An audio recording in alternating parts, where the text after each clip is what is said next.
lie there in that old curiosity shop. Here I am in downtown Memphis. We're getting ready to go on a steamboat on the Mississippi River. But first, we're gonna see if we can find some bottled water and crackers or something like that. We didn't do the dinner cruise or the lunch cruise, so we're gonna try to find a snack. No, it's a Monday. Look at the tracks. I guess they had trolleys here like they did in Philly. I don't know. I don't know if they still run trolleys or not. But anyway, yeah, this is where we are. Okay. The rest of the folks are behind me. I guess they'll catch up in a minute. And I'll film for you when we get on the steamboat. I'm so excited. I hope I have a calliope. Maybe I can play it. The Memphis Queen. Built in 1955. I'm not going to go any farther than that. You can read it. Hey everybody, we're going to be on the Memphis Queen. See it? Apparently they're not as excited as I am. Oh, well, you've got to do it. It's an iconic thing. You can't come all the way to the Mississippi and then not ride a steamboat. Come on. Taking a few of them. Okay. Now this is going to be fun. Of course, I don't know the name of the bridge, but that's the bridge that crosses the Mississippi.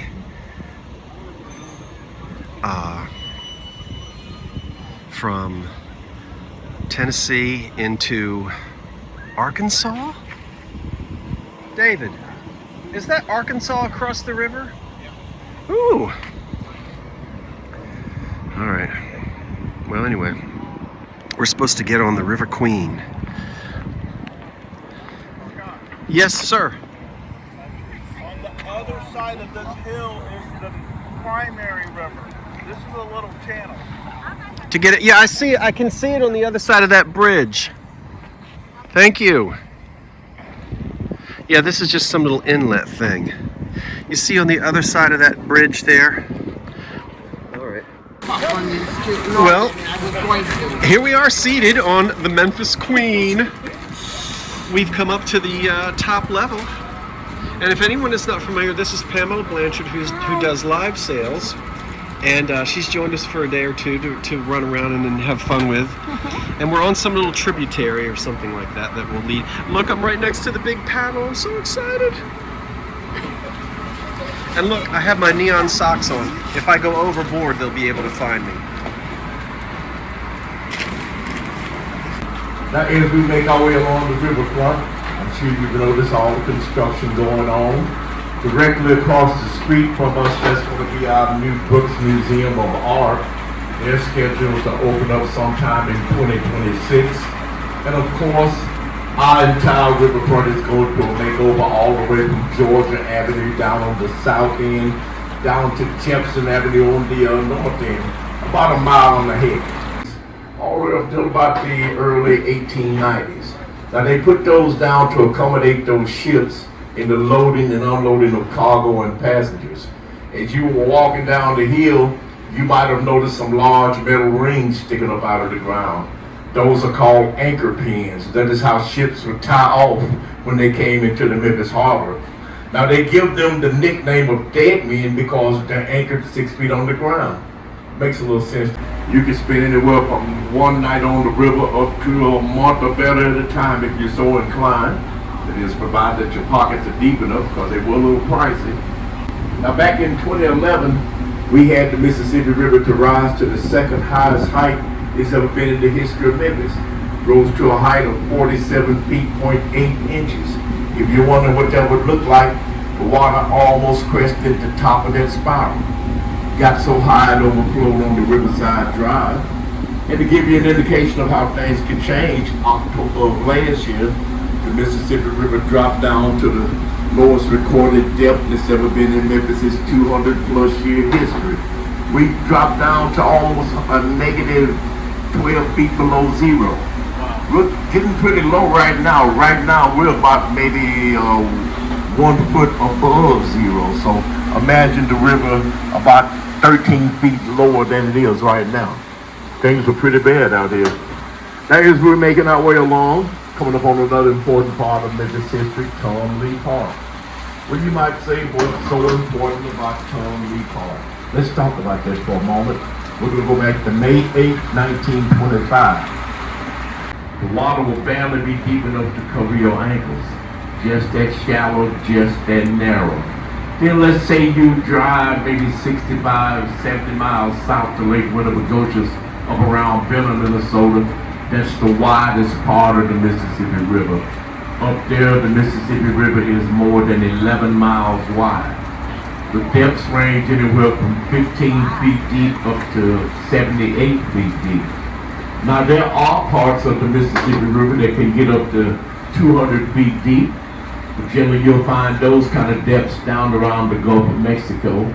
But the thing to keep in mind about the Mississippi is the bottom of the Mississippi River is not level, it's not uniform.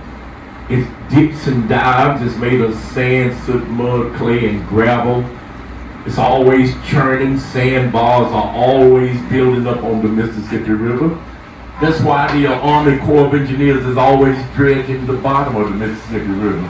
They have to make certain that there's always at least 9 feet of clearance at all times for these river barges to be able to navigate up and down the mighty Mississippi River. Okay, we're getting ready to make a little turn here in just a moment.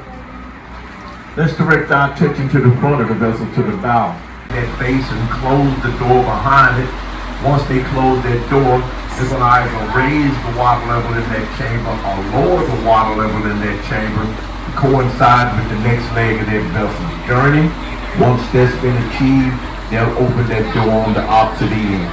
Now, if you're traveling north on the Mississippi, you'd encounter Arkansas is number one in the nation for the production of rice. Stuttgart, Arkansas, that's home to rice land foods. As I said, Arkansas produces more cotton than more rice than anywhere in the nation. And they also produce mosquitoes down there big enough to carry off small children. Pretty bad.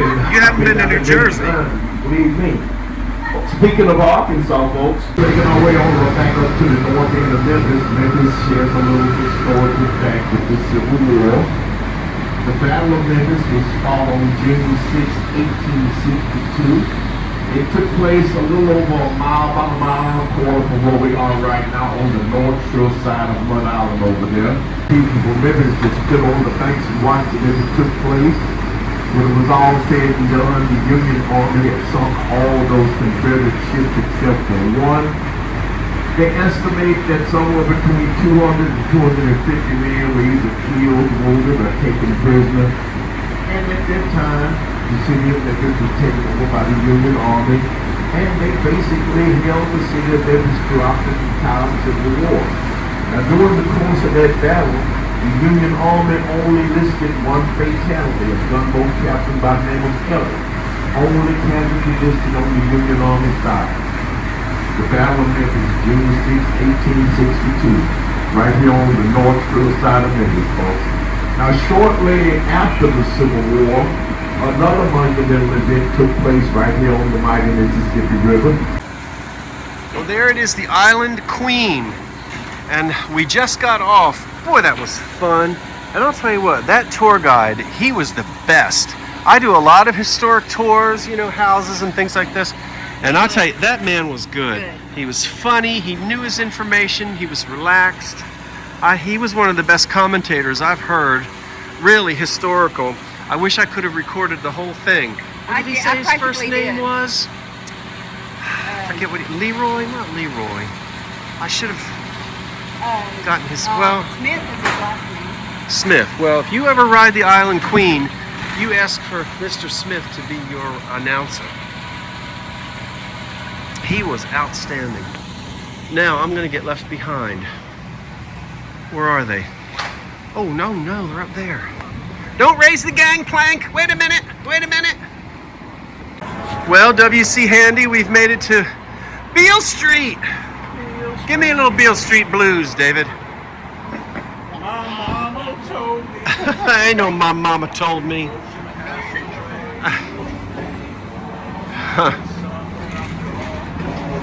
I didn't ever think I'd be on Beale Street. Next, I need to go to Basin Street. But that's in another place. We're still in Memphis. We just finished the ride on the... It wasn't really a steamboat. It was built to look like a steamboat, of course, you know. It's built in the 50s, I think, or the 80s, something like that. And now we're down here. We're going to wait and have... We're going to go see something about ducks at some hotel. Now, I don't know about that. I hadn't heard of it. I'm going to sneeze again. Hold on, everybody. Very Oh, excuse me. Sorry. You just got in my video. Is that okay? Okay.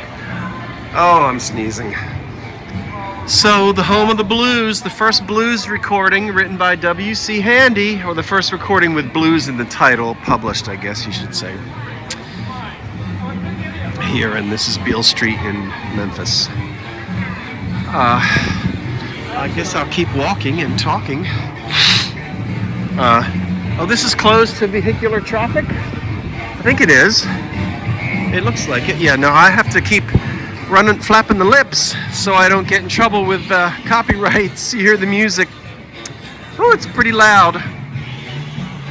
And we've already had some nice barbecued ribs. Oh, I didn't think I said that right. And we're going to eat at a place in a little bit called Rendevu, which everybody has been recommending to us. So that's coming up after we see the ducks. And it should be a lot of fun. A lot of fun.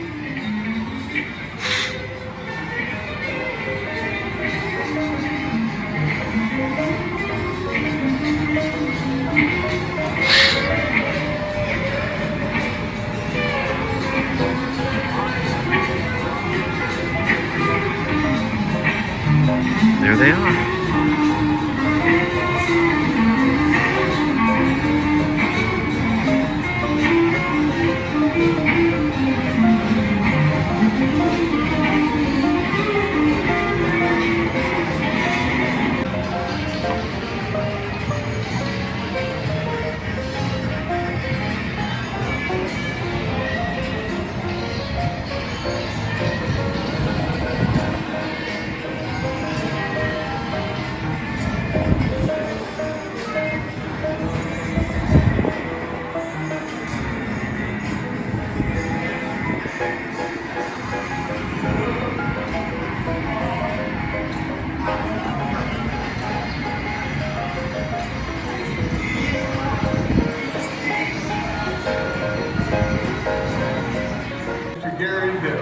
Managing partner of the hotel, to the food and beverage director who was trying to change the menu over in short. He told him, even though you have a French restaurant, there better not be any duck on any menu.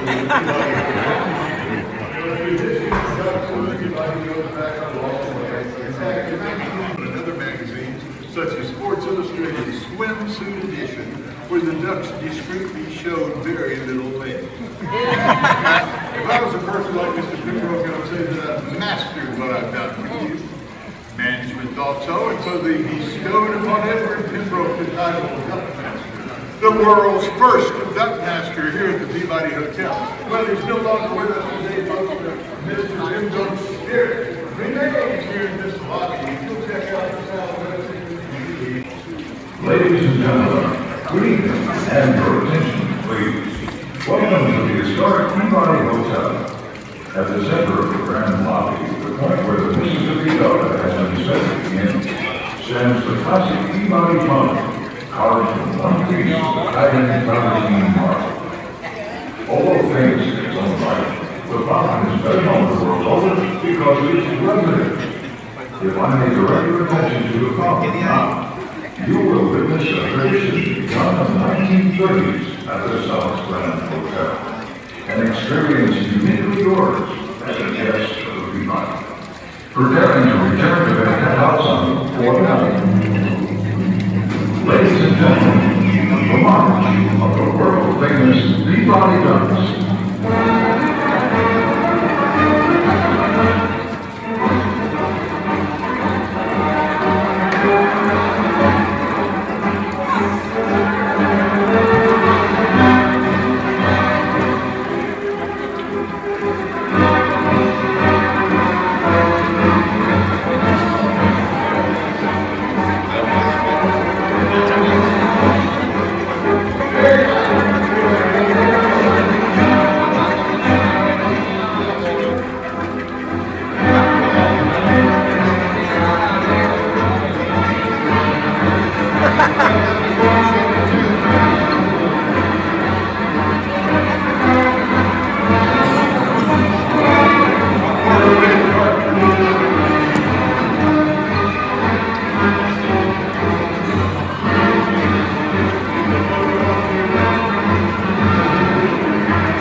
Excuse me.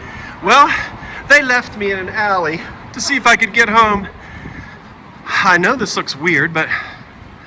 Ah, there's a German restaurant. Can I go there? Meet you later?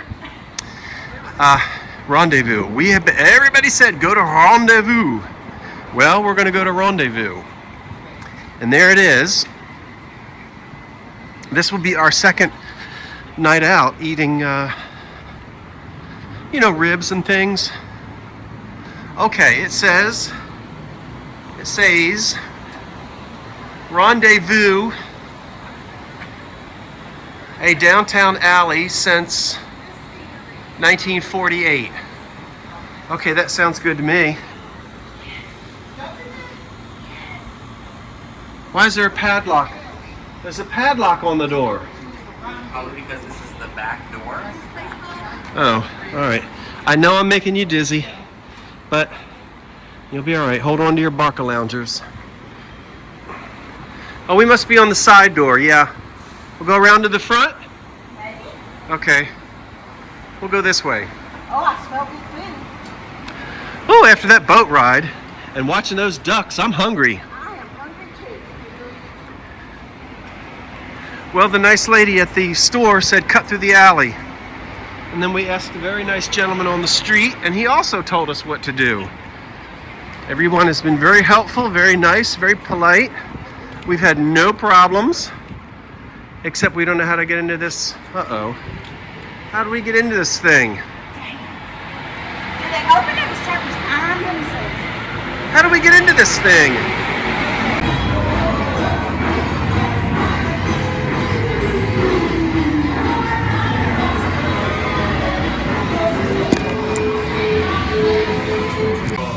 Well, we're at Pig something, and we have decided we're going to get the super feast because we've got 6 hungry people. $106, and look what we get. All of that, and we get 8 sides. And so we've chosen, what have we chosen? We're going to skip the potato chips and double up on the potato salad.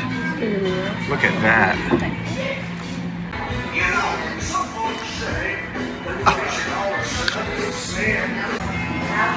Wow, I should live time us putting this in our mouths.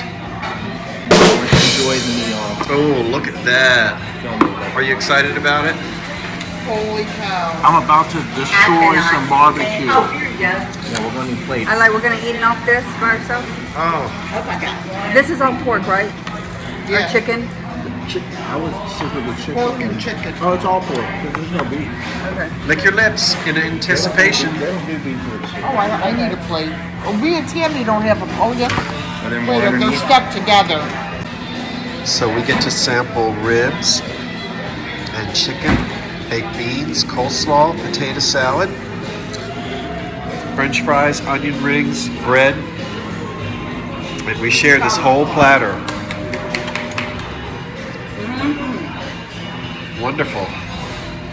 Well, you can see we're nothing but a bunch of stuffed pigs. We have enough to take home for luncheon. Munchy stuff.